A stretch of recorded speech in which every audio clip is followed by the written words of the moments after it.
Иса шынымен де осылардың барлығын айтқан және жасаған ба? Осындай сұрақты қойып көрдіңіз бе? Мен сенбеуші болған кезімде осы сұрақты қойған едім. Исаның әрекеттері мен сөздеріне күмәндануға бола ма деген сұраққа жауап беру үшін 4 пайымдау тізбегін құрдым.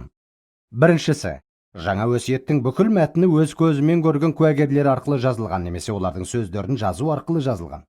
Екінші пайымдау тізбегін мен сіздерге келесі видео үзінділерде түсіндіруге тырысам.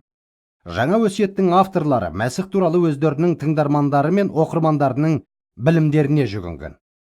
1 минут кідіріңіз. Сіз қазір не айтып отырсыз деп айтарсыз. Мұқият тыңдаңыз. Біз онда болдық. Иса бұны қалай жасағанын өз көзімізбен көрдік. Біз оның жанында болдық. Ол осыны айтқанын өз құлағымызбен естідік. Біз онымен бірге болдық деп елшілер жай айтқан жоқ. Олар мұны өте білімді, дұшпандас еврей куәгерлердің алдында айтып отыр. Исаның не айтқанын және жасағандарын білетін адамдар. Палестина жердің кішкентай ғана бөлік екенін көріп отырған шығарсыздар. Менің айтқым келгені, бұл шағын аумақ болатын. Сол кездері Иерусалимде бар жоғы бірнеше мың адам өмір сүретін. Осы адамдар Исаның айтқандарын және жасағандарын білетін. Сондықтан да елшілер, сендердің өздерің сонда болдыңдар ғой. Оның осыны қалай жасағанын сендер өз көздеріңмен көрдіңдер ғой. Оның осыны қалай айтқанын өз құлақтарыңмен естідіңдер ғой. Сендер де куәгерлерсіңдер деп олардың білімдеріне жүгінген. Исаның жасағандары мен сөздері туралы айтқанда елшілер, Исаның айтқан сөздері мен істері жайлы сендерге қанша аян болса, бізге де соншалықты белгілі деп тыңдармандардың тәжірибесіне жүгінген.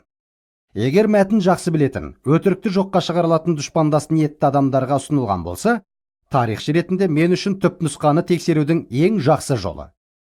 Құқықтық мәселелер бойынша маман доктор Джон Уорик Монтгомери былай деп мәлімдеді.